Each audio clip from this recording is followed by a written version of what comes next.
अरे चला चला भाग्यवंतांनो चला लवकर.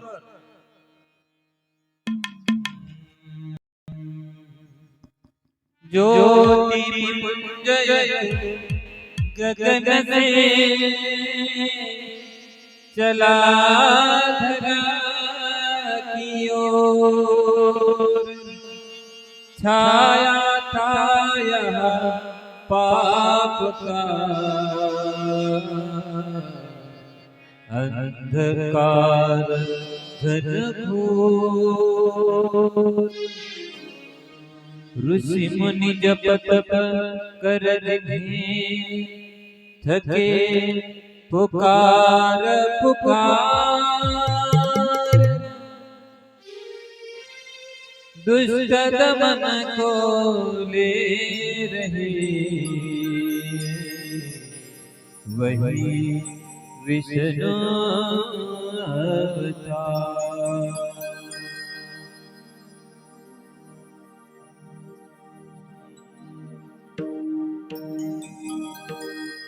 तेरी माया का न पाया कोई पार की, लीला तेरी तू ही जाने.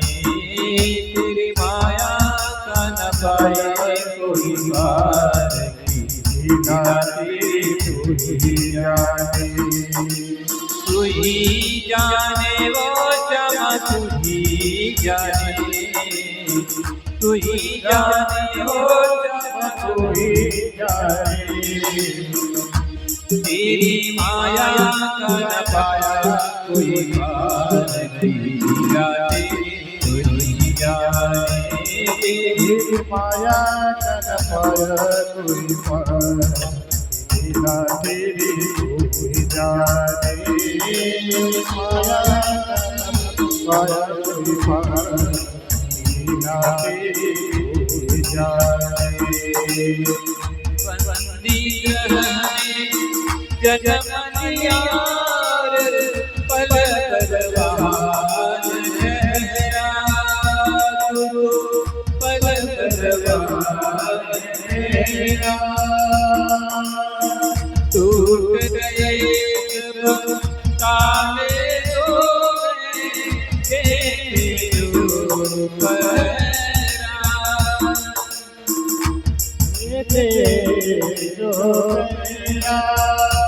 आया कर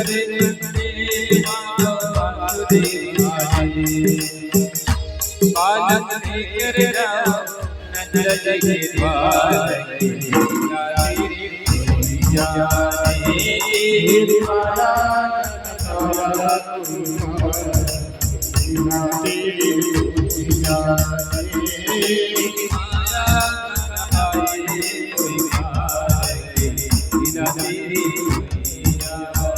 वो तेरी माया जाने तू ही जाने, तू ही जाने वो चमा तू ही जाने. तेरी माया का न पाया कोई पार की, लीला तेरी तू ही जाने. तेरी माया का न पाया कोई पार, लीला तेरी तू ही जाने. तेरी माया का न पाया कोई पार, लीला तेरी तू ही जाने.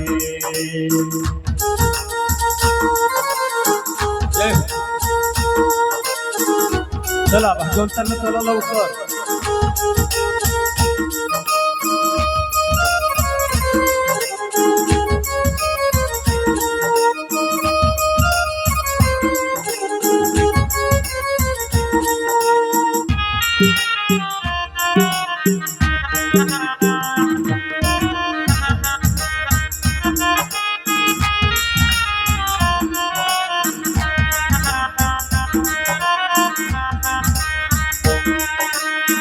परखा प्रबल चंदला चपला, कंस समान डराए. ऐसे में शिशु को लेकर कोई बाहर ऐसे जाए. प्रभु का सेवक शेषनाग देखो जाके उसकी मन पे रुका बरसावा लीला तेरी कोई जाने तेरी माया का न पाया कोई पार के लीला तेरी कोई जाने तू ही जाने हो तू ही जाने तू ही जाने ओ श्यामा तू ही जाने तेरी माया का न पाया कोई पार लीला तेरी तू ही जाने तेरी माया का न पाया कोई पार लीला तेरी तू ही जाने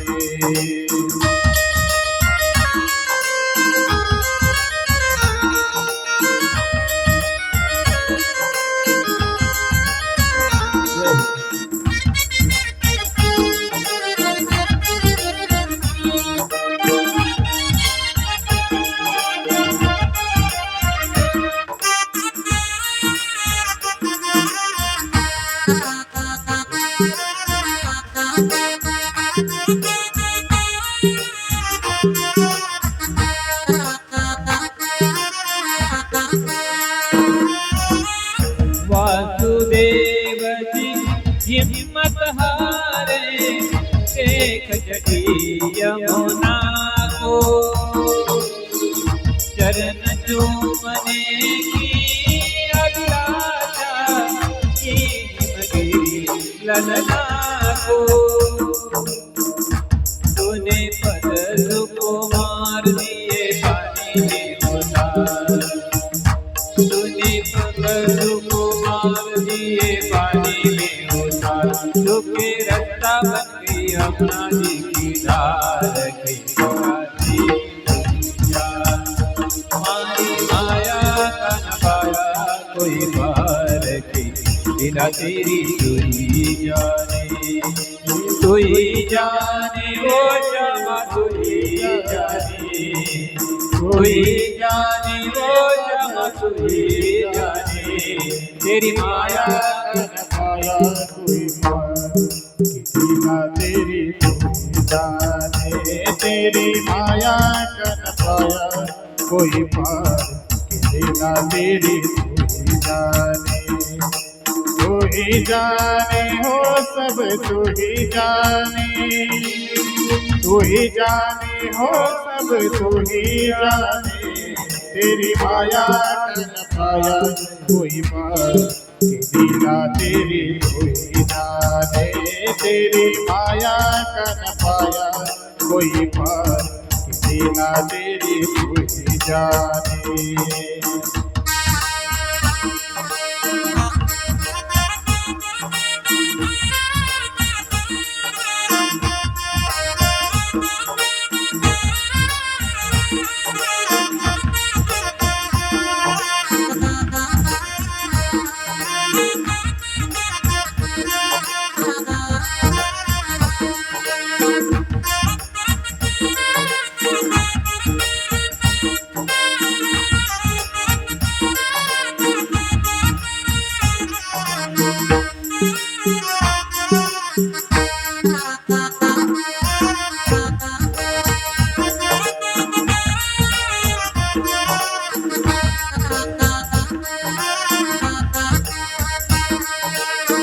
नंदक के घर पहुँचे यशोदा तो भाग्य तो पाया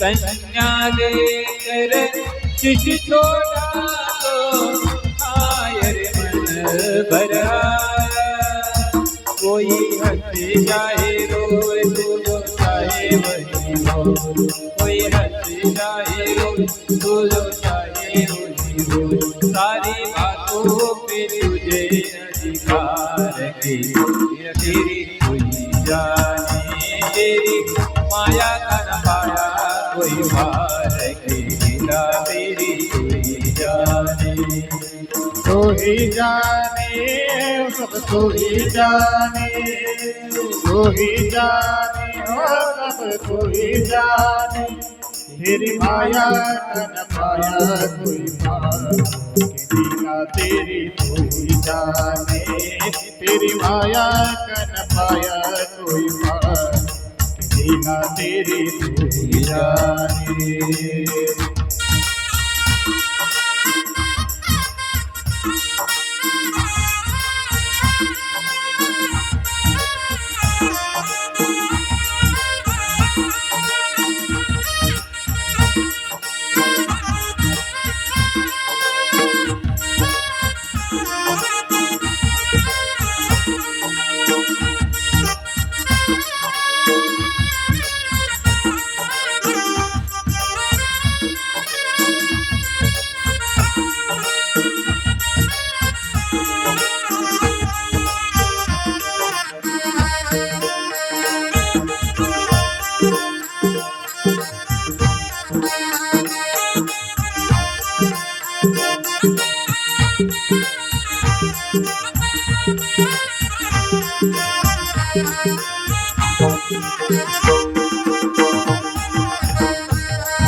जय राधा रमण हरि बोल, जय जय राधा रमण हरि बोल, जय राधा रमण हरि बोल, जय जय राधा रमण हरि बोल, जय राधा रमण हरि बोल, जय जय राधा रमण हरि बोल, राधा रमण हरि बोल, जय जय राधा रमण हरि बोल, जय जय राधा रमण हरि बोल, जय जय राधा रमण हरि बोल, जय जय राधा रमण हरि बोल, जय जय राधा रमण हरि बोल, जय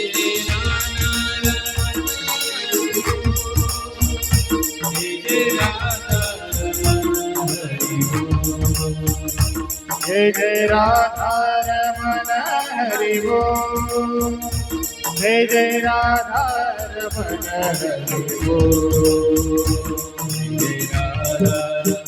जय हो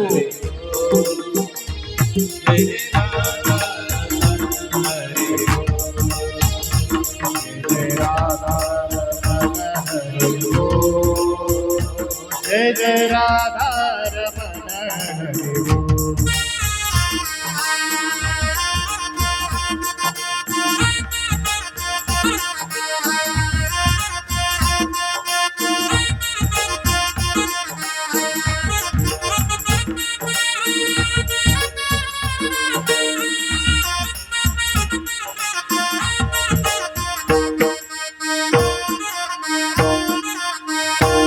रमण हरि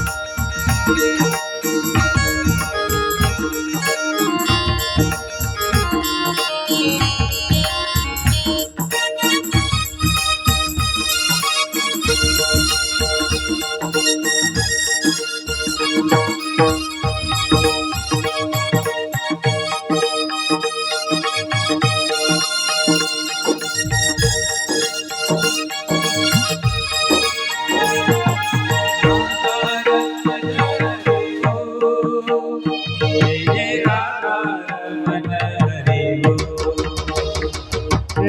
राधा रमन हरि बोल, जय जय राधा रमन हरि बोल, जय राधा रमन हरि बोल, जय राधा रमन हरि बोल, जय जय राधा रमण हरि बोल, जय जय राधा रमण हरि बोल, जय राधा जय जय राधा जय राधा रमण हरि बोल, जय राधा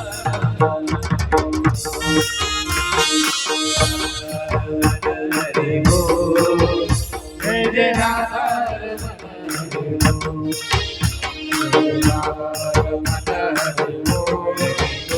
जय जय राधा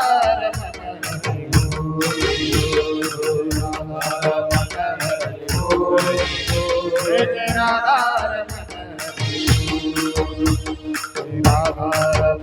हरि बोल, जय जय राधा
श्री गोपाल कृष्ण भगवान की जय, भागवत महापुराण की, राम भक्त हनुमान की जय। प्रभु रामचंद्र भगवान की जय। आपल्या यज्ञामध्ये सप्ताहामध्ये परमस्नेही परमादरणीय आमचे गुरुबंधू संजय भाऊ त्यांनी सुद्धा या ठिकाणी उपस्थिती दिलेली आहे। कलियुगातला तुमचा आपला हा यज्ञ आहे। चला कथेच्या पूर्वार्धामध्ये आपण त्या ठिकाणी कथा श्रवण केली। पहिल्या सत्रामध्ये भगवान श्री कृष्ण माता यशोदेने उखडाला बांधले गेलं, नलकबूर मणिग्रो यांचा त्या ठिकाणी उद्धार केला। वृक्ष मोडून पडलीत, कडकड कडकड कडकड असा आवाज झाला। त्यावेळेला विचारलंही होतं यशोदे मातेने मुलांना, काय झालं? म्हणजे मैया तुझ्याच लालानी पाडलेत ते। तर लहान मुलं खरं सांगत होती, तर त्यात पटेल का कोणाला? एवढासा कृष्ण कसं शक्य आहे हो? कारण वात्सल्य भाव अंतकरणामध्ये आहे आणि कृष्णाचा तो स्वभाव आहे, त्याचं कोड त्याने आतापर्यंत कोणालाही उमजू दिलं नाही. नवल केवडे केवडे न कडे कानोबाचे कोडे, त्याचं कोड नाही करू देत. 6 दिवसाचा कृष्ण पुतनेचा वध केला, इथे वृक्ष मोडून पडली. पूर्व सांगत आहे माता यशोदानंद बाबांना, पण खरं नाही वाटत. वास्तविक सर्व विश्व त्याच्या ताब्यात आहे. कधी कधी गोपिकांनी फुस लावली आणि सामान्य बालकासारखे कृष्ण राहायचे. काय महाराज, लोण्याचा गोळा हातावर द्यायचा, जगाच्या मालकाला अंगणामध्ये नाचायला लावायचं, किती सामर्थ्य, हा किती अधिकार असेल तो. एक दिवसाचा प्रसंग वर्णन केला जातो. फळं विकणारी एक आजी फळं विकण्यासाठी आलेली आहे, डोक्यावर टोपली आहे, फळं घ्या फळं. नेमकंच नंद बाबाच्या अंगणात आले. कृष्णाने पाहिलं, जवळ गेले. सर्व जगाला ज्याच्या त्याच्या कर्मानुसार जो फळ देतो, त्या कृष्णाला ती आजी फळं देत आहे. कारण उल्लेख केलेला आहे त्याचा गीतेमध्ये, कर्म करणं जीवाचा स्वभाव आहे. फळ प्राप्त होणं न होणं आपल्या हातात नाही.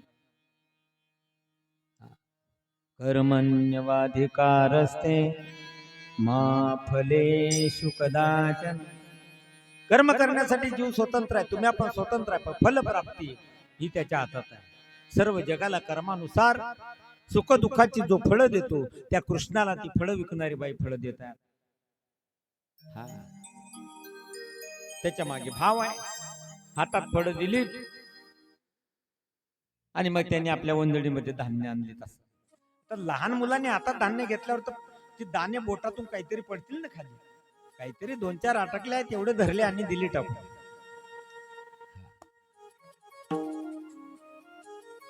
ते तर निमित्त होत,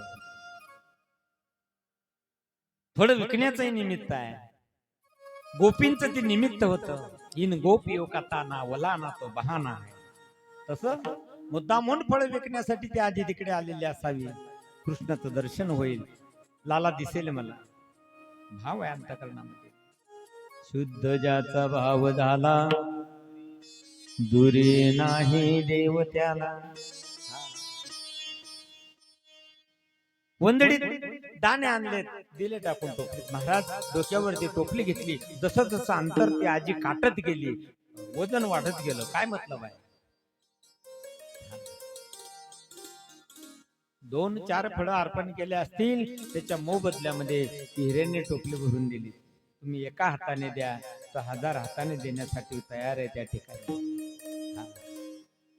तो इतकं देईल, आपल्याकडून घेतल्या जाणार नाही. देणाराचे हात कशा असावे, देणाराने देत जावे आणि घेणाराने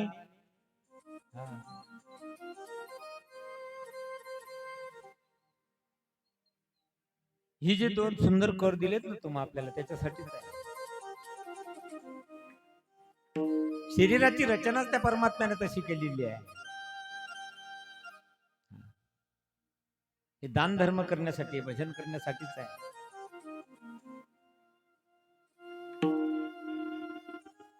ज्या वेळेला डोक्यावरची ती टोपली खाली उतरून पाहिली, हिऱ्यांनी भरलेली होती. आनंद असतो डोळ्यात आहे. स्वभाव आहे देवाचा, उदार आहे. काली सांगितलं होतं, नुसता माणूस श्रीमंत असून चालत नाही, उदारता पाहिजे. काही श्रीमंत आहे पण कंजूस आहे. काही लोक एवढे कंजूस आहे, काय सांगा तुम्ही.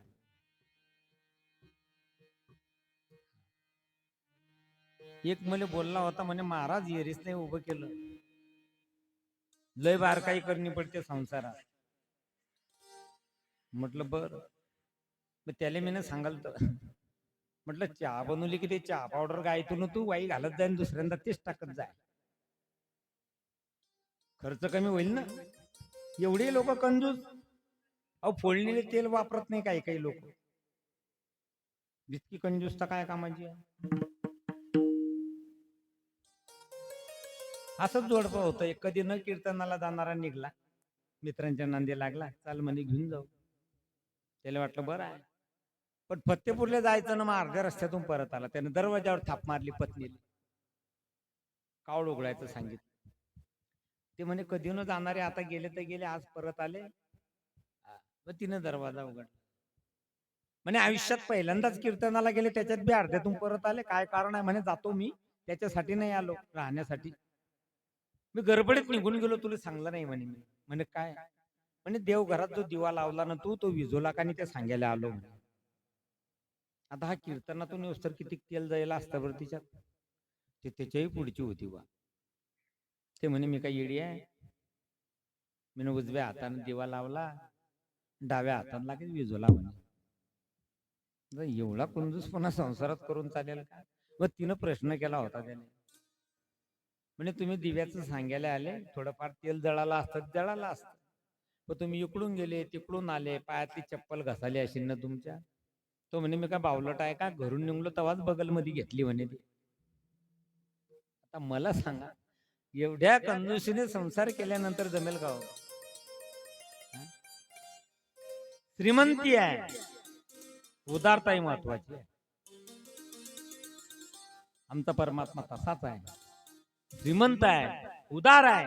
एवढा उदार आहे की स्वतःच पदही तो भक्ताला देऊन टाकतो, एवढा उदार आहे.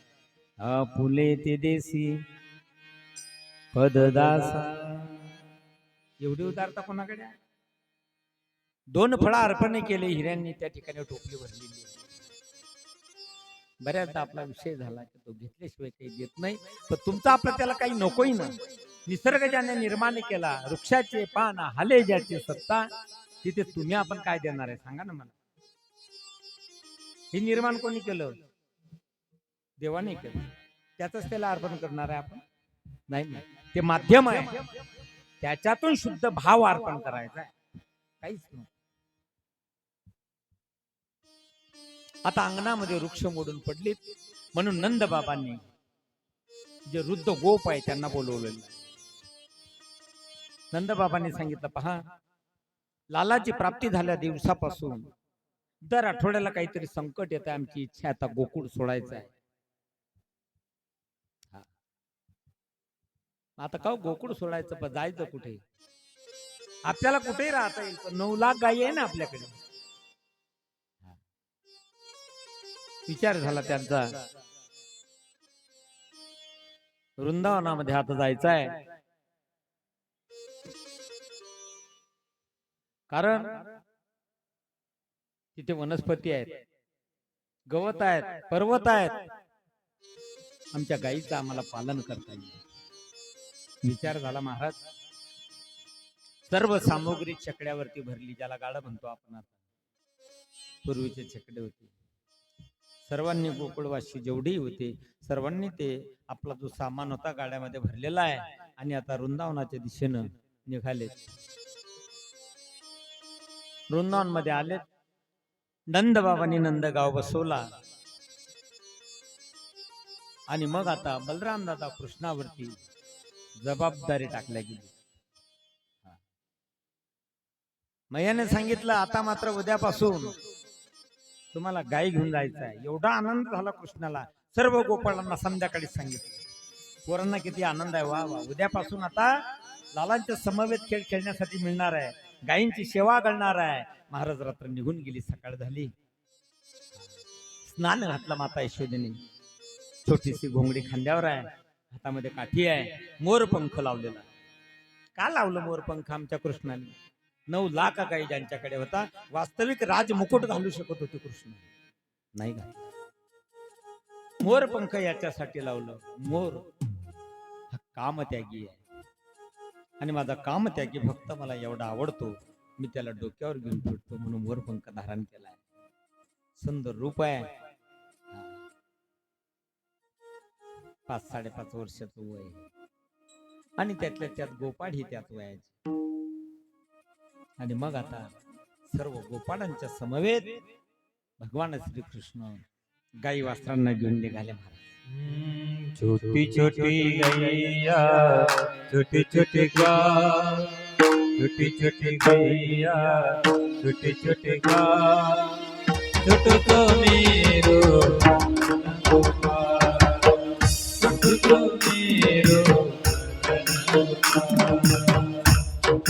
गैया छोटे छोटे बाल, छोटी छोटी गैया छोटे छोटे बाल, छोटो सो मेरो मदन गोपाल, छोटो सो मेरो मदन गोपाल। आगे आगे गैया पीछे पीछे गाय, आगे आगे गैया पीछे पीछे गाय, आगे आगे गैया पीछे पीछे गाय, आगे आगे गैया पीछे पीछे गाय। बीच मेरो मदन गोपाल, बीच मेरो मदन गोपाल। छोटी छोटी गैया छोटी छोटी गाय, छोटी छोटी गैया छोटी छोटी गाय, छोटो सो छोटो सो मेरो मदन गोपाल, अरे छोटो सो मेरो मदन गोपाल। छोटी गैया छोटे छोटे ग्वाल, छोटी छोटी गैया छोटे छोटे ग्वाल, छोटो सो मेरो मदन गोपाल, छोटो सो मेरो मदन गोपाल। जय हो।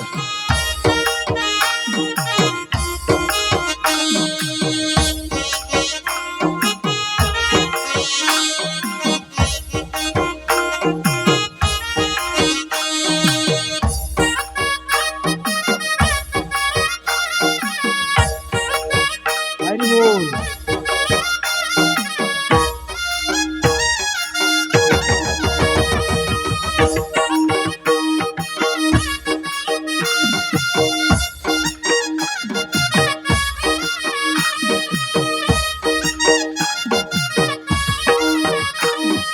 घास खाए गैया दूध पिएगा, घास खाई गैया दूध पिएगा, घास खाए गैया दूध पिएगा, घास खाई गैया दूध पिएगा, मक्खन खाए मेरो मदन गोपाल, माखन खाए मेरो मदन गोपाल। छोटी गैया छोटी छोटी गाय, छोटी छोटी गैया छोटी छोटी गाय, छोटो सो मेरो मदन गोपाल, छोटो सो मेरो मदन गोपाल। छोटी छोटी गैया छोटे छोटे बाल, गैया छोटे छोटे बाल, छोटो सो मेरो मदन गोपाल, छोटो सो मेरो मदन गोपाल।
गोपाल कृष्ण भगवान की छोटी छोटी गैया छोटे छोटे बाळ छोट मारो मदन गोपाळ. गोपाळांच्या समवेत कृष्ण गायी घेऊन निघालेले आहेत. गायी चारून झाल्या यमुनेच्या तीरावरती. दररोजचा नियम. काही वेळ मुलांच्या संगतीत खेळ खेळावा, पुन्हा काही चारायच्या दुपारून. संध्याकाळची वेळ झाली परत यायचं. एक दिवसाचा प्रसंग असा ओढवला. गायी चारून झाल्यात. मुलांनी त्या गायी पाण्यावरती नेलेल्या आहेत. पाणी पिऊन गायी परत आल्यात. मुलंही पाणी पिलेत. आणि आता कृष्णा समवेत त्या ठिकाणी खेळ खेळायला सुरुवात केली. बघतो बघते बघ पोर त्रिगुण खेळ मांडू. पोरा त्रिगुण खेळ बघतो बघते बघ पोरा त्रिगुण खेळ मांडू. बघतो बघते बघ पोरा त्रिगुण खेळ मांडू. बघतो बघते बघ पोर त्रिगुण खेळ मांडू. बघतो बघते बघ पोर त्रिगुण खेळ मांडू. बघतो बघते बघ पोरा त्रिगुण खेळ मांडू. बघतो बघते बघ पोरा त्रिगुण खेळ मांडू. खेळ विधी दांडू पोरा खेळ विधी दांडू. खेळ विधी दांडू पोरा खेळ विधी दांडू. अबक दुबक तिबक. बघतो बघते बघ पोरा त्रिगुण खेळ मांडू. बघतो बघते बघ पोरा त्रिगुण खेळ मांडू. बघतो बघते बघ पोरा त्रिगुण खेळ मांडू. बघतो बघते बघ पोरा त्रिगुण खेळ हमामा पोरा हमामा डोंगरी वाजे हमामा. हमामा पोरा हमामा डोंगरी वाजे हमामा. पोरा हमामा डोंगरी वाजे हमामा. हमामा पोरा हमामा डोंगरी वाजे हमामा. खेळ बावरा बाई खेळ बावरा. खेळ बावरा बाई खेळ बावरा. जाया राणी नवरा. खेळ बावरा खेळ बावरा. खेळ भवरा बाई खेळ भवरा. खेळ भवरा बाई खेळ भवरा. जाया राणी खेळता नवरा. खेळ भवरा खेळ भवरा. अशा प्रकारे खेळ कृष्णाने त्या गोपाळांच्या समवेत मांडलेला आहे. झालं काय, इकडे मुलांच्या समवेत खेळ खेळत आहेत आणि इकडे कंसाचाच मित्र आहे, त्याचं नाव आहे बकासूर. तो आलेला आहे, उभा आहे. बकासुराचा अर्थ होतो दिखावटी भक्ती. हा, एका पायावर उभा आहे, डोळे बंद आहे, अक्राळ विक्राळ रूप आहे. पोरांनी पाहिलं त्याला, जणू पर्वताचा तुकडाच तुटून पडला की काय एवढा आहे. डोळे बंद आहे त्याचे, समाधी अवस्था. पण नजर तिथे राहता ते धरणावर पाहतो, पाण्यातल्या माशावर आहे. बारीक नजरेतून पाहतात. बकासुराचा अर्थ होतो दिखावटी भक्ती. अवडंबर चालत नाही भक्तीमध्ये. तुका मने भोळा जिंको जाणे कडी काळा. त्याला अवडंबर नाही चालत. काय होतं गोपींकडे, लोण्याच्या घोड्यावर जगाचा मालक नाचत आहे.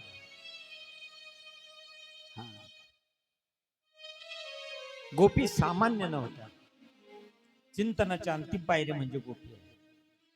भक्तीला जे गोपनीय ठेवतात त्यांना गोपी म्हणतात. अधिकार कमी नव्हता गोपींचा. तिथं जन्मोजन्मीची पुण्याई आहे. म्हणून नेहमीसाठी क्षणोक्षणाला कृष्ण दर्शन आहे.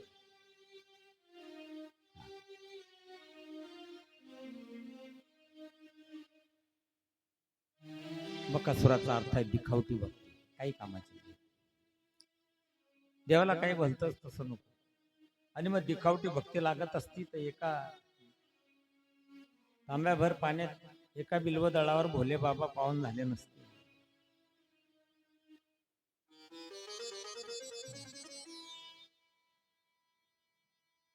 उभा आहे कधी कधी कृष्ण जवळ येतो. आई साहेबाचा तर अभंगच आहे त्याच्यावर. वरी भगवा झाला नामे, अंतरी वंश केला कामे, त्याला म्हणून साधू जगी विटंबना. संन्यासाचा अर्थ काय? मी माझी आठवण विसरले जायचे अंतकरण, पळता तो संन्यासी जाण निरंतर. मग ग्रस्त आश्रमी असला तरी चालतो, पण मी आणि माझं जो विसरला तो खरा संन्यासी.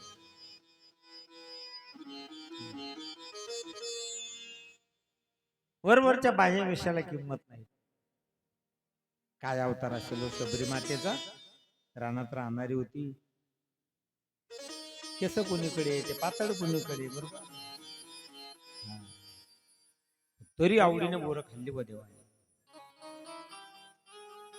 पात्र नव्हतं. प्रभू रामचंद्र आले, जगाचे मालक आले, पाय धुण्यासाठी पात्र नाही महाराज, पण पात्रता होती. तुमच्या आपल्याकडे पात्र नसू द्या, जीवाची पात्रता पाहिजे. त्याचं ब्रीद आहे तो तुम्हाला सोडू शकत नाही. अहो सर्वांचा सांभाळ करतो, आपल्याला मोकलील सोडील का तो? आपल्याला नाही सोडू शकत. सकड जीवाचा तो सांभाळ,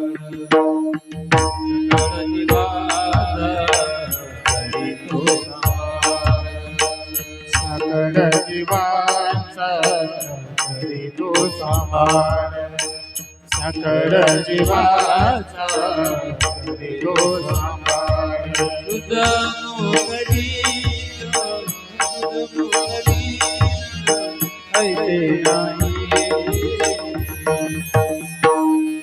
सकड जीवाचा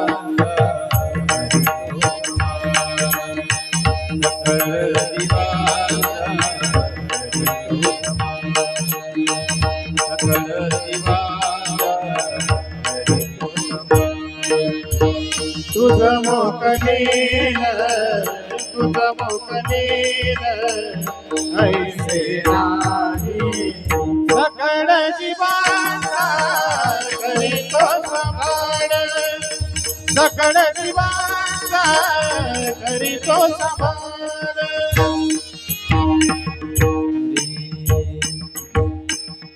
सकळ जीवाचा करतो सांभाळ, तुझ मोकलीन ऐसे नाही. सोडणार नाही तो आपल्याला. तर कृपा हा त्याचा स्वभावच आहे.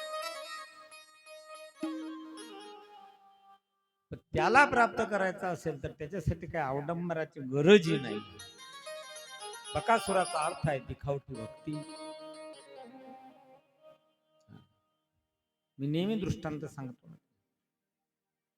सावकारी करायचे एक महाराज, आणि मग सकाळचा नियम होता ते सोहळं नेसलं की लोकांना आपल्याला पाहिलं पाहिजे बा, याचा नित्य नियम आहे. म्हणून ते आपल्या ओट्यावरती उभं राहून ती गणगोई अशी सर्व येणारा जाणाराला दिसलं पाहिजे ना, याच्याकरता धंदा सावकारीचा आहे. ते सोहळं वा सांगितलं असेल एखाद्याला काही अडचण आली तर घेऊन जातो. नेमकं त्याच्याच पोरीचं लग्न होतं, ज्याला सांगलं त्याच्या. रात्री फोन आला मुलाच्या बापाचा, सकाळी आपल्याला कपडा फाळायला जायचा आहे बस्त्यावर. आता याच्याजवळ काही नाही, बिचारा घाबरून गेला. त्याने सकाळीच रस्ता धरला. मग रात्री फोन आला, जय हरी महाराज. म्हणे जय हरी. चालू होते असं म्हणे, तुम्ही सांगितलं होतं 8 दिवसाच्या आधी, काही अडचण आली, आता पोरीचं लग्न आहे, रात्रीच फोन आला, काहीतरी मदत द्याल. 20-30 हजार जे असतील ते तारीख घ्या टिपून. आता याचा आधीच कोणी काही इकडे दिलं नसतील, काय जीवार येल होती काही काही सांगता येत नाही. हाव तर सांगेल होता 8 दिवसाच्या आधी, पण एकदमच नसतपलीन त्याची. तो म्हणे अजून दिवस निघाला नाही. सकाळी सकाळी तुम्हा लोकायले हेच काम आहे म्हणे, इथून सुरुवात करली. काय नांदी लागा म्हणे तुमच्या, पैसे द्या, तुमच्या घराभोवती काय चक्रा मारा म्हणे, असं चालू होतं गणमन फिरून. तुम्ही लोक देताना भानगडीवर येता, आपण भानगडी केली असती, पण आपल्या अंगात पाणी नाही ना म्हणे. दंडात तर ताकद पाहिजे. कोणती भक्ती होय, भानगडी केल्या असत्या हो. पाठीशी कोणी पाहिजे आपल्या. मी पडलो म्हणे एकटा, पाठीला लावतो आहे. आता तर गड्याची आण घेऊन सांगतो, पैसेच नाही आपल्याकडे, बंद केला म्हणे धंदा. तुमच्या लोकांनी पाहिजे कान धरले, आता बरेच डुबले म्हणे असे. तुमच्या नावाने शेंडीला गाठ मारून ठेवली म्हणे. अवडंबर आहे, अवडंबर चालत. मी आधीच पुरावा दिला. तुका म्हणे भोळा जिंकू जाणेकडे कळा. अंतकरणात भाव भोळा पाहिजे. तो शबरी मातेचा होता. अंतकरणामध्ये भाव भोळा ठेवा. तो सुदामाकडे होता. काय होतं, द्वारका सोन्याचे महाराज, मुठभर पोह्यांची काय गंती आहे तिथे.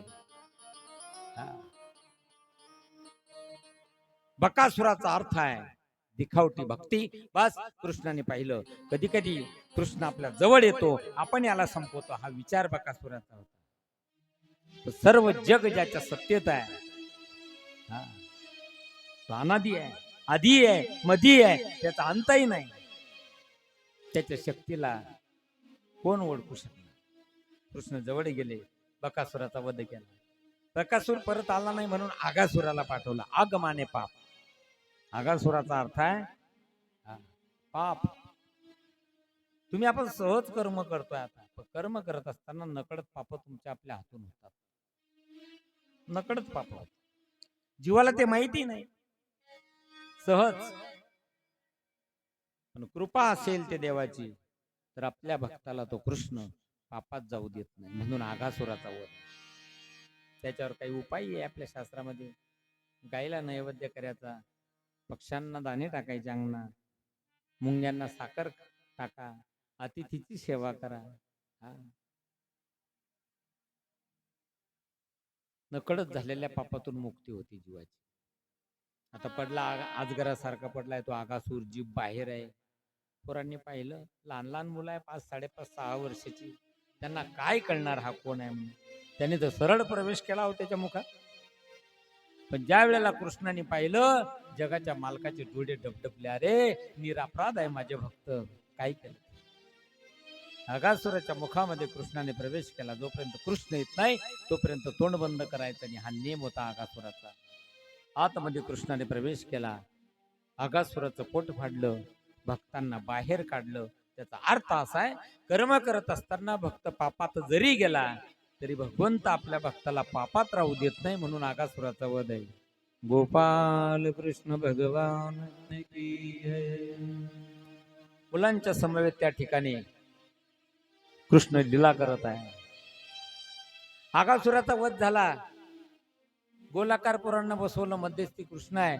सर्वांच्या शिदोऱ्या एकत्र केल्यात आणि त्या काल्याचा आनंद घेत असताना ब्रह्मदेवाला शंका निर्माण झाली होती.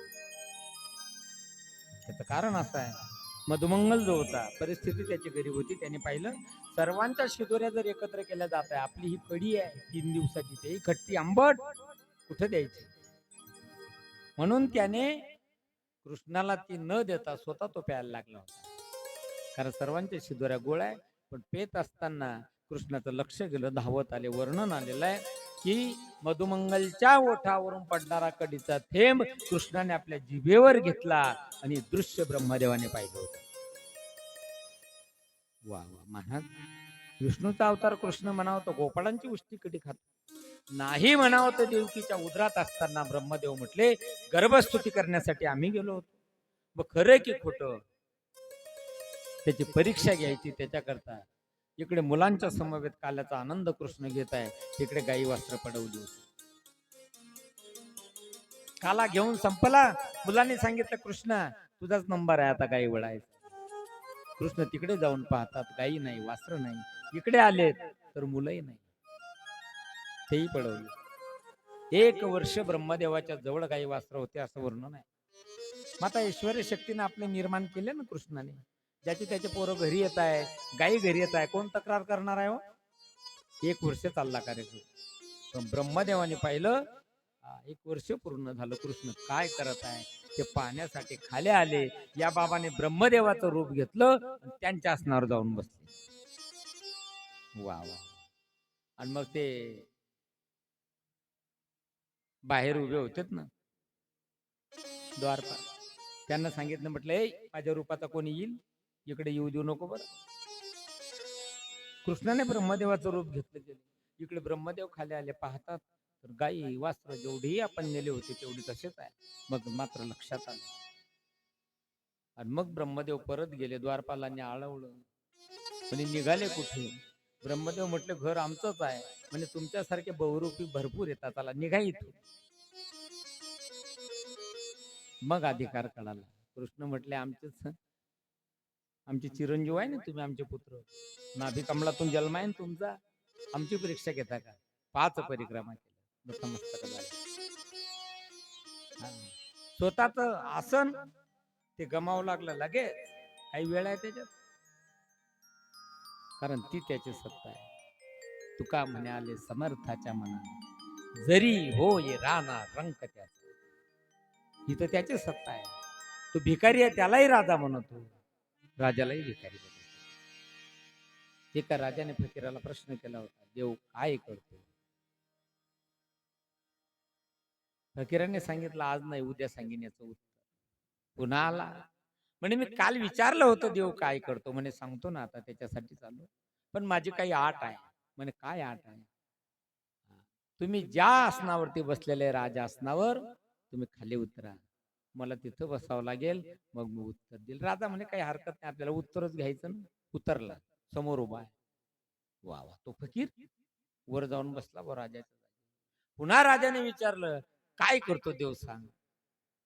थांबा, तुमच्या डोक्यातला राजमुकुट काढा, माझ्या डोक्यात घातला. म्हणे आता सांग देव काय करतो. म्हणे अजून थांबा. फकीराने सांगितलं तुम्ही 3 वेळा मला मुजरा करा, मी तुमचं उत्तर देतो. राजाने 3 वेळा त्या फकीराला मुजरा केला. फकीराने सांगितलं देव हेच करतो, याच्या आधी तुम्ही राजा होते, मी मुजरा करत होतो, आता मी राजा झालो, तुम्ही मुजरा केला.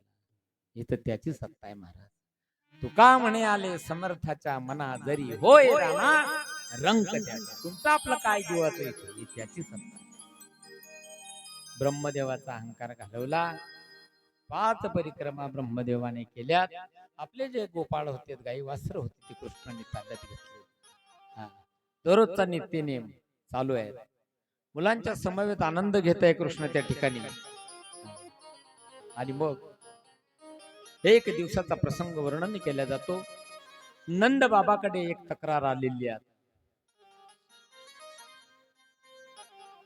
आता बऱ्याच गावातले ते नियम मोडले भागवत दादा.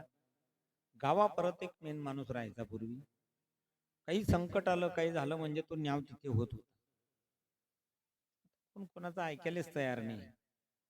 कोण कोणाला सांगाय आता, बरोबर आहे, मर्यादा होती. आमच्या गावात जळांद्रे 2 व्यक्ती अशा होत्या, काही झालं तिकडे यायचे लोक, फत्तेपूरला यायचं कामच नाही, एवढी मर्यादा होती. तसं आता इथे काय झालं, नंद बाबांकडे काही तक्रार आलेली आहे. कृष्ण एकीकडे उभे आहे. नंद बाबांना आवाज दिला. त्यांनी सांगितलं बाबा तुमचं आम्ही ऐकलं, गोकुळाचा त्याग केला, इथे वृंदावनात आलो.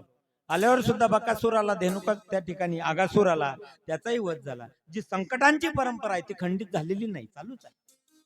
आज आता नवीन संकट उभं राहिलं. जिथे गायीचं पालन पोषण व्हावं त्याच्यासाठी आम्ही इकडे आलो, पण आज त्या यमुनेच्याच डोहामध्ये पाणी विषारी झालेलं आहे. पाखरांचा तहावा वरतून गेला तरी मरण पावतो. गायी पाणी पिणं तर जाऊ द्या, श्वासोश्वास झालं तरी गायी मरत आहे. आणि आम्ही ऐकलंय कालिया नावाचा महासर्प त्या डोहात आहे. आणि हे शब्द आमच्या लालाने ऐकले होते. रात्र गेली महाराज, आराम नाही केला, झोपले नाही. ज्या गायीच्या रक्षणासाठी मी आलेलो आहे, जर माझ्या गायी त्या मरत असतील. सकाळी पोरांना सांगितलं चला सर्व फक्त खेळ खेळण्यासाठी जायचं आहे. गायी चारणं बंद, पण इकडे प्रत्येक पोराला आई वडिलांनी सांगितलं होतं, पहा फिरण्यासाठी गेला, गाई चारण्यासाठी गेला, यमुनेच्या डोहाकडे जाऊ नका, खूप मोठा विषारी सर्प आहे, पाणी विषारी आहे. मग पोरांना सांगल्यावर जातील का? आपण नाही सांगत का पावसाळ्यात, बेटा शाळेतून आला ना घरीच राहायचं बरं, आम्ही शेतातून येईपर्यंत धरणाकडे जाऊ नको, पावसाळ्याचे दिवस आहे, केव्हा धरण भरेल सांगता येत. तसं सर्वांनी पोरांना जतवलं. कृष्ण भरपूर पोरांना सांगत होता, पण येईल कोण? पोरं म्हटले आता नाही जमणार, लाला तुझा स्वभाव माहित आहे, आमच्या आईने सांगितलं तिकडे जाऊ नये, विषारी सर्प आहे, आम्ही येणार नाही. पण येणार नाही हे वरच्या वर आहे. कृष्ण आहेत ते, पोरांना जमा केलं, गेले त्या ठिकाणी, पुन्हा खेळ मांडला. त्यावेळेचा खेळ होता चेंडू फळीचा. आता त्याले क्रिकेट म्हणते, सुधारित झालं. एकाच्याच हाती बॅट आहे, 11 आउट करायसाठी उभे आहे ते आजूबाजूला. मी नेहमी सांगतो, संसाराचं चित्रच तसं आहे, त्या क्रिकेटच्या खेळाचा अर्थच आहे. एकाला आउट करण्यासाठी जसे बाहेरून 11 आहे, तसे तुम्ही प्रगतीवर लागा संसारात, तुम्हाला आउट करण्यासाठी, तुमची विकेट घेण्यासाठी 11 तुमच्याही आजूबाजूला आहे. पण येऊ द्या ना बुवा, बॅट तुमच्या हातात आहे.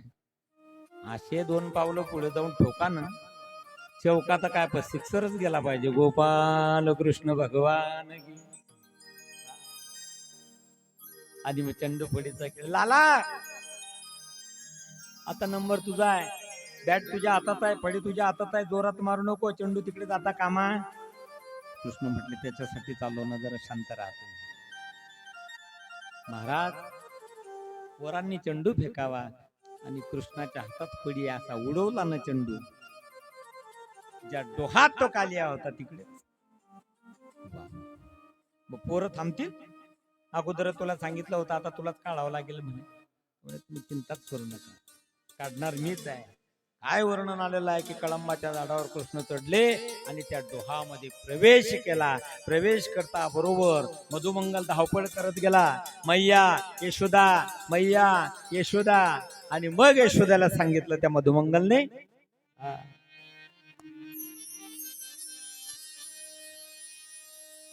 तुझा जो कृष्ण आहे यमुनेच्या डोहामध्ये त्याने उडी घेतली आहे. यमुना डोही बुडाला. काय कारण म्हणे, चंडू फळीचा खेळ खेळत होतो चंडू फळी, चंडू उडाला ना, चंडू उडाला ना, यमुना डोही बुडाला. माया आहे मग ती देवाची सुटली, किसू कुणीकडे, पदर कुणीकडे. धावपळ करत आलेली आहे. काही लोकही मागे धावत होते, त्यांना असं वाटलं जाता बरोबर ही उडी घेऊन गेली पाण्यात. देवाची माय पण कुठपर्यंत आली. माऊली सांगतात, कवनाचे मायबाप कवनाचे गणगोत, मृग जळवत जाईल. माऊलींचा पुरावा आहे, संतांचा पुरावा आहे. गेल्या मागे कोणी जात नाही. मग देवाची कोदली नाही, आपली कुदेल का आता. मग पाणी द्यायच्या बाबतीत लोक कशा करतात, धरतात, त्याला काही समजत नाही. मला इकडून दंडाल धरता, इकडून दंडाल धरता, बरोबर आहे ना.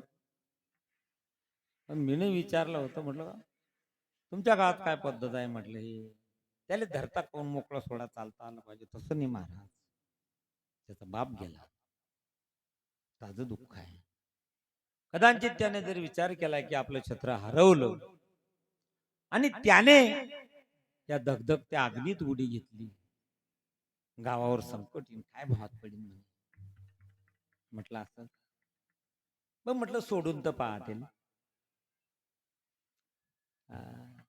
अरे तो कुदतच नाही, त्याला दुरून ती आस सहन होत नाही, तो कुदीन काय तिच्या. तो तिकडे पळतो, तुम्ही दंड धरून तिकडे वळताय, तो दुरून पाणी द्यायला तयार आहे ना.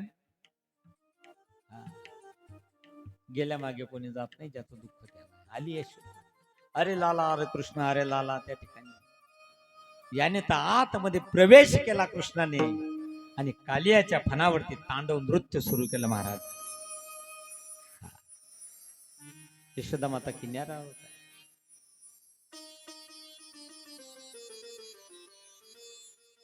जेवढं जेवढं हुन कृष्ण तांडव नृत्य करत आहे फणावरती, हा तेवढा खाली आता क्रोध वाढत आहे. हळूहळू पाण्याच्या वर येत आहे कृष्ण.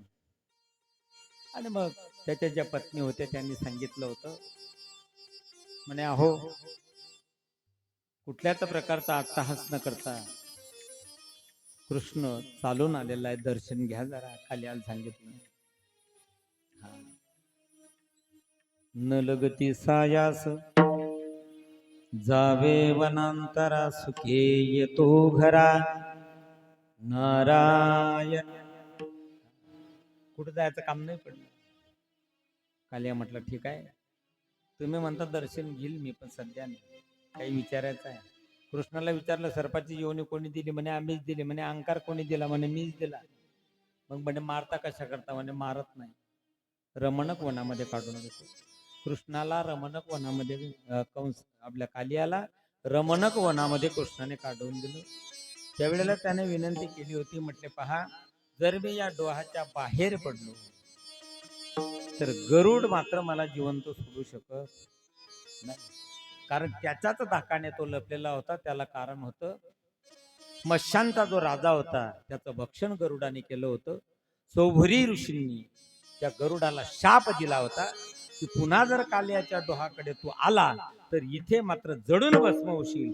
कालियाला माहिती होतं, हा कद्रूचा पुत्र होता म्हणून तो सुरक्षित त्या डोहामध्येच होता. त्यांचं वैर अगोदर पासून होतं. नेम होता की गरुडाला प्रत्येक अमावस्याला एका सर्पाने भक्ष द्यायचं आहे. त्या कालियावर नंबर आला होता. हा म्हटलं काय लागतो तो आपल्या पुढे. याने त्याचं खाद्य तर दिलंच नाही, परत खाऊन घेतलं होतं, म्हणून दोघांचा वाद होता. वैर उत्पन्न झालं होतं. आणि त्या दोघांच्या युद्धामध्ये इकडे कालियाला माहित होतं की सौवरी ऋषीचा शाप होता, म्हणून इथे लपलेला. पण त्याने कृष्णाला सांगितलं मी इथून निघलो, माझं जीवन संपलं. पण कृष्णाने सांगितलं होतं कालियाला, अरे तुझ्याकडे आता सही शिक्का पक्का आहे. माझ्या पावलाचे ठसे तुझ्या डोक्यावर आहे पडलेल्या. आता जग तुझा तिरस्कार काय, पण लोटांगण घालीन तुझ्या समोर. कोणी देव सकादरी जग अवघे कृपा करी. हा हे महत्वाचं. माळकरी दिसला, गायनाचार्य असो, कीर्तनकार असो, भागवताकार असो, बरोबर आहे. जाहिरी घालता लोक अगोदरच त्याला कारण हेच आहे, वेळ वाकडा कावायला, मुखात नाव आहे त्याच्या. अवघ जग कृपा करतं, देव जर सका केला तुम्ही.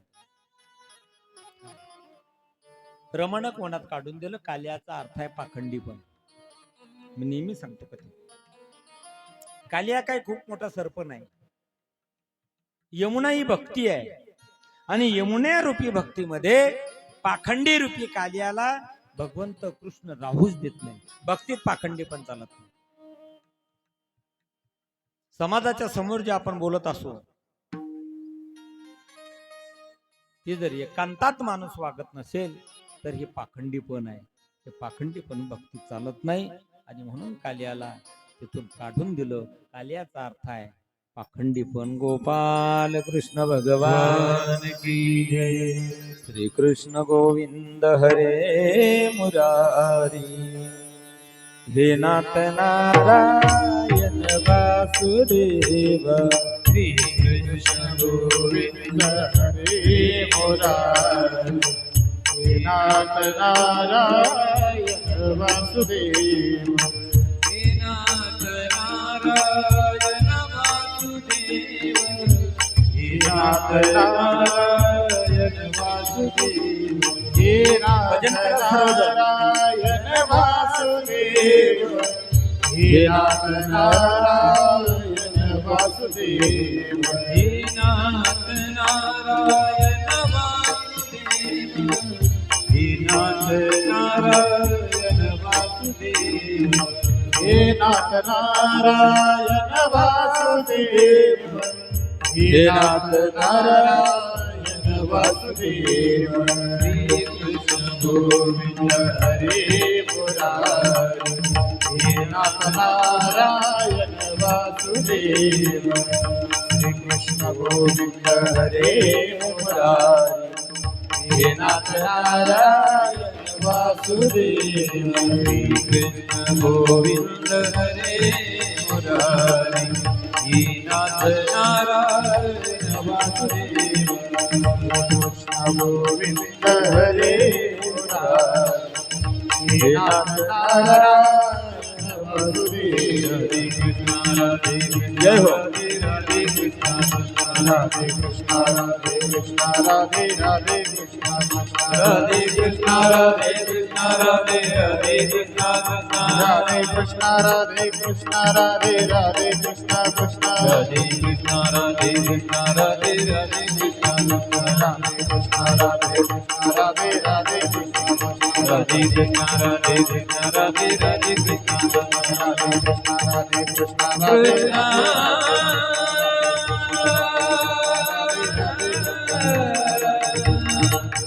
हरे कृष्ण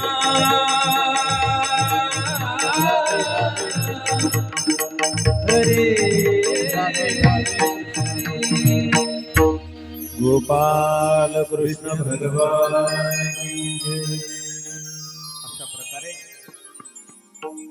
काल्याला एक काढून दिलं. भगवान सुखदेव राजा परीक्षेला सांगते की राजन, वस्त्रहरणाची सुंदर अशी कथा आलेली आहे. उषकाली सर्व ज्या गोपिका एकमेकींचा हातात घेऊन उच्च स्वरामध्ये भगवान श्रीकृष्णाच्या लीलांचे गायन करीत यमुना जलामध्ये स्नान करत आहेत. कृष्णाने त्यांना पहिले सांगितलं होतं, ही वेळ तुमची स्नान करायची जी आहे ती अयोग्य वेळ आहे. पण आता गोपिका ऐकायलाच तयार नाही, म्हणून प्रॅक्टिकल धडा शिकवावा त्याच्यासाठी एक दिवस यमुनेमध्ये स्नान करत असताना कृष्णाने वस्त्र पडवली होती. पुन्हा त्यांनी विनंती केली होती, ती परत दिली त्यांची वस्त्र. पण कथा सांगत असताना परीक्षित राजाने प्रश्न केला की धर्माचं रक्षण करणारा कृष्ण परस्त्रियांचे वस्त्र पडवतो.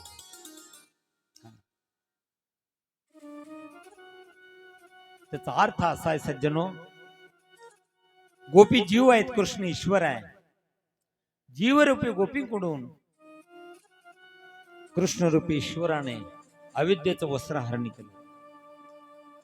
आता ही आम्ही सर्व मंडळी इकडे आहे, तुम्ही खाली आहे. मध्ये जर काळा कपडा घेतला ना, आपण एकमेकाला दिसणार नाही. तसं जीवाच्या आणि देवाच्या मध्ये, ईश्वराच्या मध्ये अविद्येचं ते वस्त्र आहे, ते हरण केलं.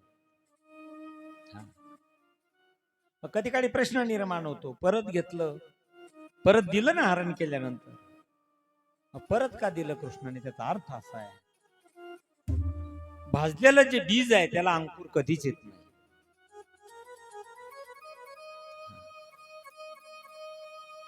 बीज भाजून केली लाही, आम्हा जन्म मरण नाही.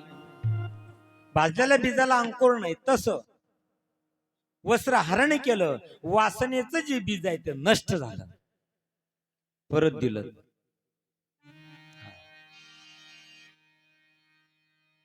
लीला करत आहे कृष्ण त्या ठिकाणी. कृष्ण चरित्र श्रवण करायचं, त्याच्यासाठीच अगोदर संक्षिप्त रामकथा आपण पाहिली. त्याचं कारण आहे, रामायणामध्ये मर्यादा आहे. सामर्थ्यवान कोणाला म्हणावं? समरस कहू नाही दोष गुसाय. सामर्थ्यवान त्याला म्हणता येईल ज्याच्या अंतःकरणामध्ये दोष नाही, तो सामर्थ्यवान. मी तर नेहमी दृष्टांत देतो, गलास लय सोन्याचा आहे पण त्याला होल आहे, त्याच्यात पाणी दूध राहत नाही.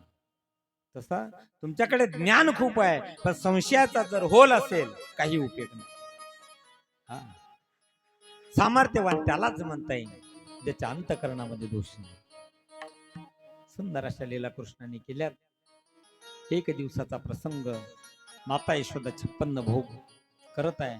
कृष्ण आले, आईच्या जवळ गेले, पदराला धरलं. कामात व्यस्त असल्यामुळे दिलं कृष्णाला लुटून, म्हणे हो दूर जा तिकडे नंदबाबांकडे. नंदबाबांकडे या ठिकाणी कृष्ण आलेत आणि नंदबाबाला कृष्णाने विचारले की बाबा,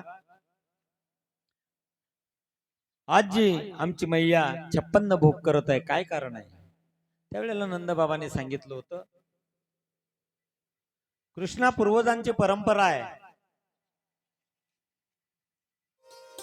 इंद्रदेवांची आमच्यावरती कृपा आहे, इंद्रदेवाच्या कृपेनेच पाणी पडत असतो, अन्नधान्य आम्हाला मिळतं, गायींना चारा मिळतो, त्याचं संगोपन करता येतं, म्हणून आज इंद्रदेवाची पूजा आहे, त्याच्यासाठी 56 भोग तयार आहे.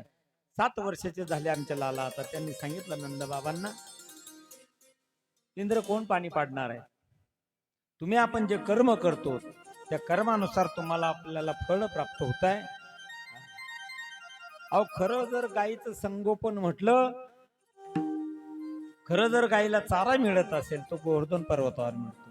म्हणून माझी अशी इच्छा आहे, इंद्रदेवाची पूजा बंद करा, गोवर्धन महाराजांची चालू करा. नंदबाबांनी सांगितलं, हा निर्णय मी एकटा घेऊ शकत नाही. सर्व वरिष्ठांना बोलवलं आणि बोलवल्यानंतर मग सांगितलं, कृष्णाला आतमध्ये बसवलाय. नंदबाबा विचारत आहे, बोल कृष्ण आता.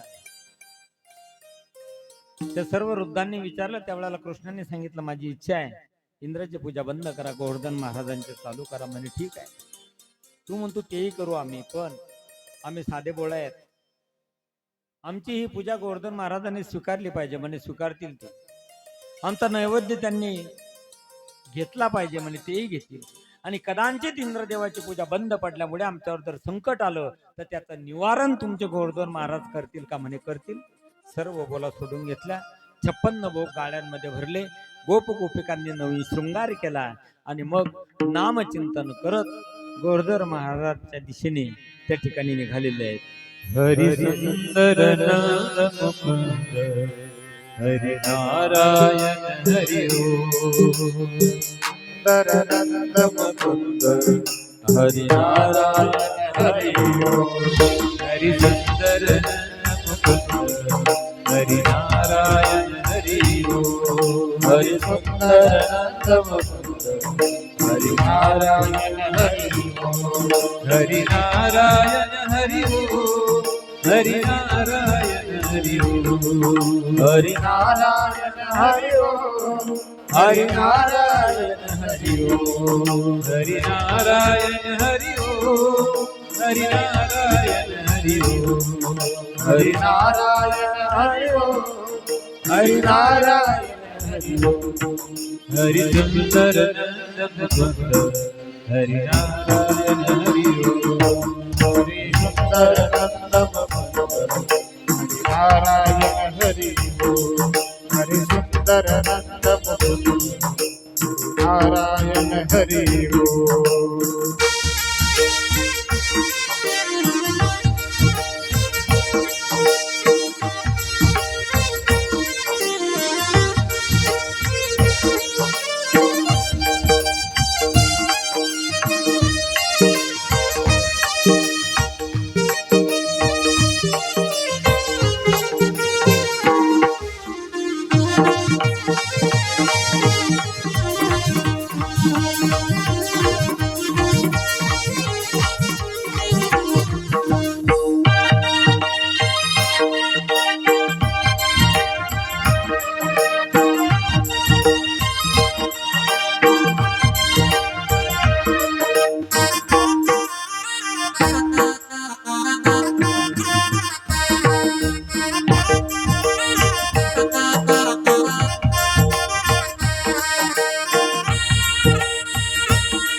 गोवर्धन गिरवरधारी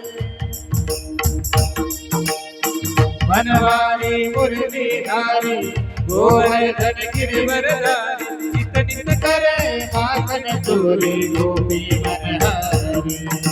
नित नित करे माखन चोरी गोपी मनहारी. आओ रे गोकुल के प्यारे, आओ रे गोकुल के प्यारे. आओ रे राधर जाओ रे. आओ रे राधर राहो हरी नारायण हरी हरी सुंदर नंद नारायण हरी हरि नारायण हरि हरि नारायण हरि हरि नारायण हरि बोल हरि नारायण हरि बोल हरि सुंदर हरि सुंदर नंद नारायण हरि बोल सुंदर नंद नारायण हरि बोल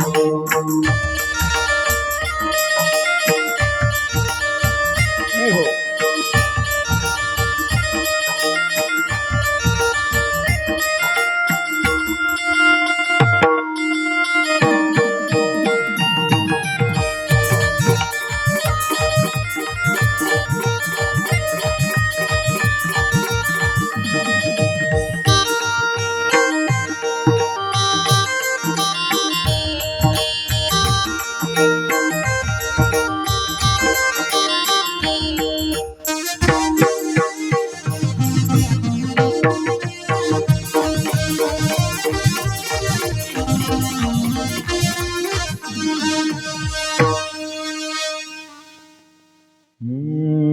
गोपाल कृष्ण भगवान की जय. सर्व त्या ठिकाणी गोप गोपिका गोवर्धन महाराजांच्या जवळ आलेले आहेत. पूजेच्या अगोदर स्नान घालावं लागतं. पाणी आणून सर्व दमलेत महाराज. कृष्णाने ऐश्वर्य शक्तीने स्नान घातलं, पूजा झाली, नैवेद्य खाऊ घातला. एका रूपाने आपलीच पूजा आपण करून घेत आहे. पूजाही करणारा कृष्ण आहे, पूजा करून घेणाराही कृष्ण आहे, नैवेद्य खाऊ घालणारे कृष्ण आहे, खाणारेही कृष्णच आहे. आणि मग आता परिक्रमा करायची. सर्वांनी एका आवाजामध्ये जय जयकार केला. बोला गोवर्धन महाराज की जय. याच्यापेक्षा जोरात होता पण वरच्या स्वरात आहे. बोला गोवर्धन महाराज की जय. मग हा आवाज इंद्रदेवाच्या कानावर पडला. इंद्राने विचारलं सेवकांना, काय झालं? म्हणे तुमची सत्ता गेली, आता गेली खुर्ची. परंपरेपासून जी पूजा चालत आलेली आहे ती तुमची आता खंडित झाली. नंद बाबाच्या 7 वर्षाच्या कृष्णाने गोवर्धन महाराजांची पूजा केली. इंद्रदेवाला राग आला, क्रोध आला. शांबर्तक नावाच्या मेघधारेला आज्ञा केली. धो धो धो पाऊस सुरू झाला.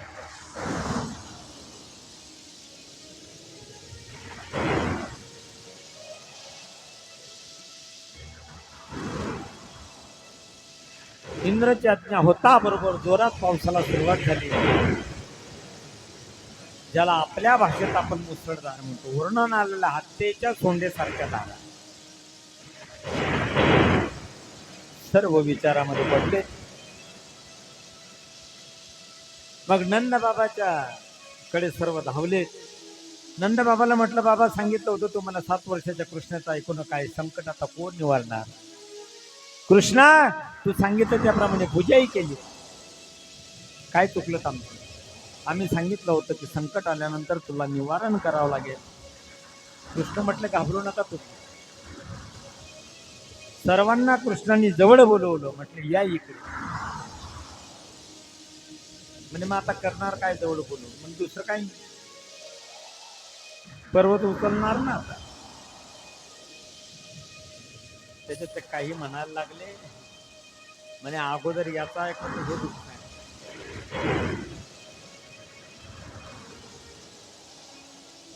आता कुठं जवळ बोलवून आणखी म्हणतो गोवर्धन उचलायचा. शक्य आहे या गोष्टी? नाहीतरी बाकीचे म्हटले आता नाही उचलला तर मरतोच आहे ना, असे तसे करून तर पहा म्हणतो. तर प्रयत्न केला, चौबाजूने सर्वे झाले. त्याला तर निमित्त पाहिजे होतं महाराज. निमित्ताचा धनी केला असे प्राणी. करणारा तोच आहे ईश्वर. सर्वांनी सहज हात लावला. देवाने करांगोडीवरती गोवर्धन धारण केलं. वर्णन असं येतं 7 वर्षाच्या कृष्णाने 7 दिवस 7 रात्री गोवर्धन धारण केला, आपल्या भक्तांचं रक्षण केलं. 7 दिवस पूर्ण झाले. इंद्रदेवाने आज्ञा केली, पाणी शांत झाला. सेवकांना सांगितलं, पाहुण्या काय झालं? म्हणे काहीच झालं नाही. जशी धूळ उडत होती तीच उडत आहे. म्हणजे मग 7 दिवस पाऊस पडला एवढा जोरात, गेला कुठे? म्हणजे सुदर्शन चक्राने तो फाकवला, शेषाने तो अडवला गेला, अगस्तीने ते पाणी प्राशन्य केलं. धूळ आहे. इंद्राचा अहंकार गेला, इंद्र शरण आला. 7 वर्षाच्या कृष्णाने 7 कोस असणारा गोवर्धन 7 दिवस 7 रात्री उचलून रक्षण केलं त्या ठिकाणी. एवढं करण्याचं कारण निमित्त फक्त एकच होता, अहंकार झालेला होता इंद्रदेवाला, तो कृष्णाने घालवला. आणि जो आनंद त्या गोपिकांनी त्या ठिकाणी घेतला पूजेचा, तोच आपल्याला घ्यायचा आहे. ज्या ज्या माता भगिनींनी प्रसाद आणलाय, आरती आणली आहे, त्यांनी आपापला ताट घ्यायचा आहे. समोर गोवर्धन पर्वत आहे. गोवर्धन महाराजांची त्या ठिकाणी पूजा करा. अगोदर पाणी टाका, कुंकू, हळद, अक्षदा, नैवेद्य ठेवा, परिक्रमा करा, दर्शन घ्या. एक नैवेद्य गायीसाठी काढून ठेवायचा आहे. आरती झाल्यानंतर तो नैवेद्य गायीला द्यायचा आहे.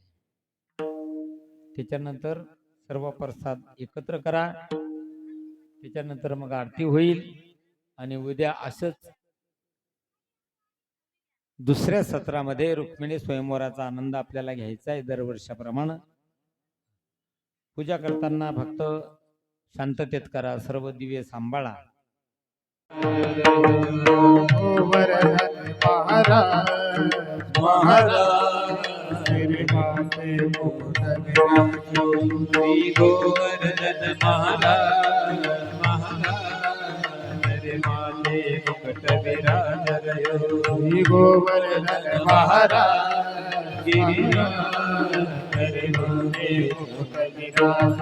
भागवत भगवान की है आरती, पापियों को पाप से है तारती, पापियों को पाप से है तारती. ये अमर ग्रंथ ये मुक्ति पंथ ये पंचम वेद निराला, नवज्योति जगाने वाला, नवज्योति जगाने वाला, नवज्योति जगाने वाला. हरि नाम यही हरि नाम यही हरि नाम यही हरि नाम यही हरि नाम यही हरि नाम यही हरि नाम यही हरि नाम यही. जय जगमंगल की आरती, पापियों को पाप में है तारती. भागवत भगवान की है आरती, पापियों को पाप से है तारती.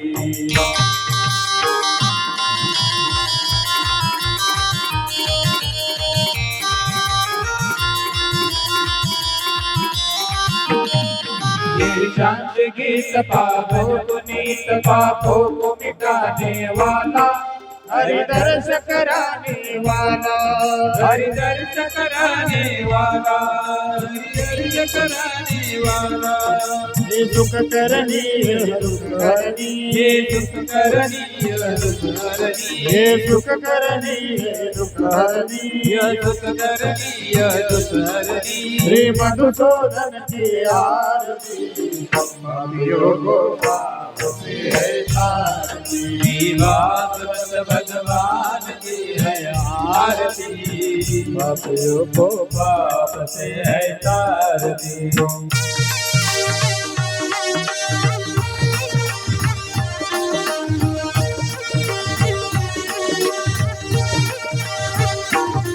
ये मधुर बोल जगबंद बोल सन्मार्ग दिखाने वाला, बिगड़ी को बनाने वाला, बिगड़ी को बनाने वाला, बिगड़ी को बनाने वाला. श्री राम यही घनश्याम यही श्री राम यही घनश्याम यही श्री राम यही घनश्याम यही श्री राम यही घनश्याम यही प्रभु की महिमा की आरती पापियों को पाप से तारती श्री भागवत भगवान की है आरती पापियों को पाप से है तारती पापियों को पाप से है तारती पापियों को पाप से है तारती कर्पूर गौरम करुणावतारम संसार सारम भुजगेन्द्रहारम सदा वसंतं हृदयारविन्दे भवं भवामि त्रैकप्रभा कालीन्द्रकामनमते गणगोडानपायिन रूपभुजे प्रेमे भवेव त्वमेव माता पिता त्वमेव बन्धु सखा त्वमेव विद्याधर त्वमेव सर्वं कायेन वाचा मनसेन्द्रियेर्वा बुद्ध्यात्मना वा करोमि यत्नं सकलवरस्मै नारायणाय समर्पयामि अच्युतं केशवं श्रीधरं माधवं गोपिकावतमं जानकीनयनं हरे राम हरे राम हरे राम हरे हरे हरे कृष्ण कृष्ण कृष्ण हरे हरे हरे राम हरे राम हरे हरे गोपाल कृष्ण भगवान की जय गोवर्धन भगवान की जय।